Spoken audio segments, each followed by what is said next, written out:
Dia lebih ke aku pengen nih memamerkan harta tapi aku nggak punya, jadi aku sewa jet pribadi misalnya, atau mobil pribadi, mobil mewah, mobil supercar, atau jam tangan pribadi, tas-tas pribadi, tas-tas mewah maksud saya.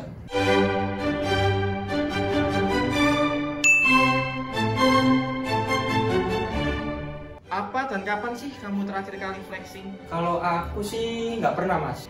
Kayaknya nggak pernah, soalnya nggak suka juga, maksudnya nggak suka menunjukkan apa yang menjadi achievement gitu loh buat diri sendiri. Achievement ya? Terakhir kali flexing kapan ya? Semester kemarin balik. Apa tuh? Nilai mata kuliah yang sebelumnya itu belum pernah dapat bagus, dan itu pertama kali flexing dong. Kayaknya mungkin lama gitu tapi nggak sengaja mungkin ya. Kalau aku sendiri ya nggak suka, Mas, kalau flexing gitu. Beberapa hari yang lalu kayaknya. Apa tuh? Posting di sosial media tentang kebersamaan aku sama teman-teman. Itu aku anggap flexing sih. Tapi sebenarnya bukan flexing, tapi mungkin masuk dalam kategori flexing kalau orang lihatnya itu iri gitu. Rasanya udah lama sih, udah lama nggak pernah. Nggak pernah. Menurutmu apa sih flexing itu?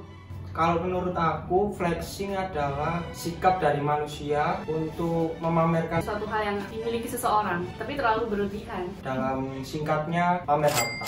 Kayak misalkan kita nunjukin sesuatu yang biasanya orang lain itu kepengen sesuatu itu, atau yang sesuatu itu lagi misalnya booming terus orang itu punya gitu. Jadi bukan cuman pamer harta. Dia pamer lebih ke kekayaan. Cuma di sini pamernya tuh banyak sih sebenarnya. Bisa pamer kegiatan, bisa pamer kebersamaan sama teman-teman, bisa pamer tentang aku lagi ngapain sih hari ini, kayak gitu sih. Kayak pamer apa yang kita punya, entah itu benda, terus ya intinya harta yang kita punya.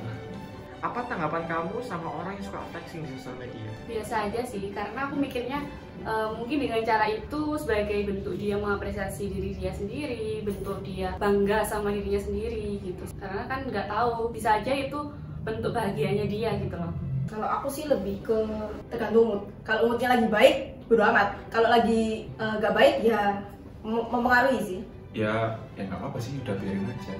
Flexing itu kan hak setiap orang kan, setiap orang tuh punya hak tuh bebas, karena ada HAM. Jadi ya terserah, kalau ada orang yang flexing ya udah biarin aja. Nggak apa-apa sih, soalnya mereka emang punya itu gitu loh. They actually have it, jadi ya nggak apa-apa. Kalau aku menanggapi orang yang suka flexing di sosial media, biasa saja sih, karena ya itu hak mereka ya. Kita bisa apa?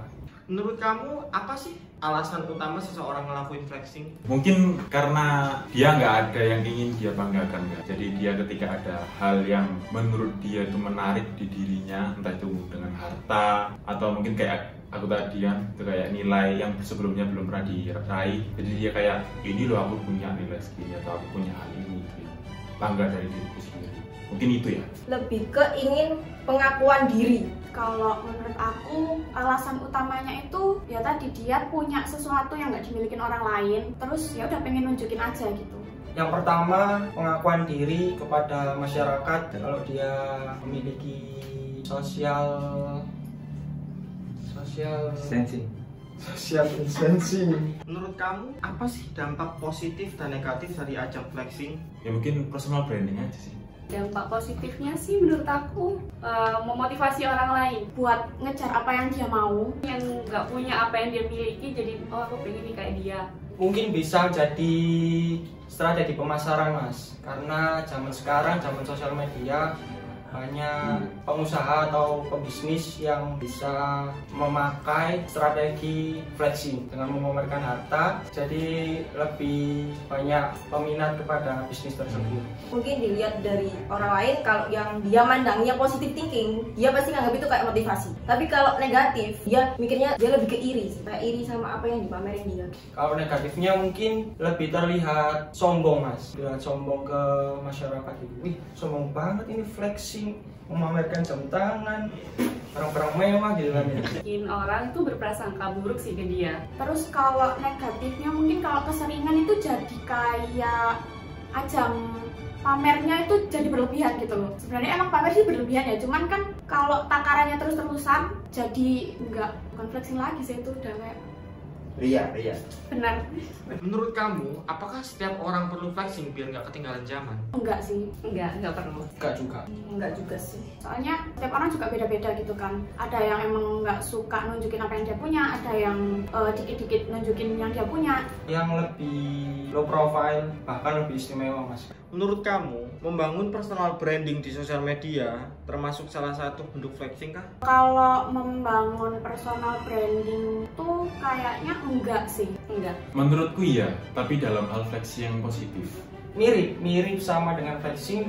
Karena personal branding sendiri itu terstruktur ya, dan dia itu menunjukkan skill, kepribadian, dan apa yang dia punya. Tapi kalau menurutku kalau flexing itu Dia lebih ke, aku pengen nih memamerkan harta tapi aku nggak punya. Jadi aku sewa jet pribadi misalnya, atau mobil pribadi, mobil mewah, mobil supercar, atau contoh pribadi, tas-tas pribadi, tas-tas mewah maksud saya. Apa sih yang bakal kamu lakuin ketika seseorang lagi flexing di depanmu? Senyumin aja sih. Kalau teman sendiri ya, lebih gini, pamer. Tapi kalau orang lain lebih ke bodo amat sih. Biasa aja mas, karena ya udah itu hak mereka, itu perilaku mereka, jadi sikapku ya biasa aja. ya paling respon secukupnya, kali aja senyum aja atau gimana ya, balik lagi. Karena aku nggak tahu dia itu flexing sebagai bentuk apresiasi atau emang dia emang mau pamer. Nggak apa-apa, soalnya emang yang tadi mereka emang benar-benar punya hal itu gitu, bukan yang cuma mengada-ada. Apa pesan yang ingin kamu sampaikan sama orang yang sering flexing? Untuk orang-orang di luar sana yang masih flexinglah secukupnya. Karena kata orang bijak, yang berlebihan itu tidak baik. Lebih dikurangi dan lebih dipilah sih mana sih yang emang harus ditunjukkan ke publik. Jangan sering-sering, soalnya nanti kita nggak tahu kedepannya itu bakal gimana. Kalau sering-sering kan takutnya nanti kalau misalkan udah nggak punya hal itu malu, terus kayak ditanyain kan kayak lo ini sering kok gak ono, jadi gitu. Jangan sering-sering. Pesannya adalah dunia ini cuma sementara, jadi syukuri apa adanya yang kamu punya. Ya semangat, semoga kamu ketemu dengan motivasi hidup kamu yang sesungguhnya. Iya. Sudah selesai.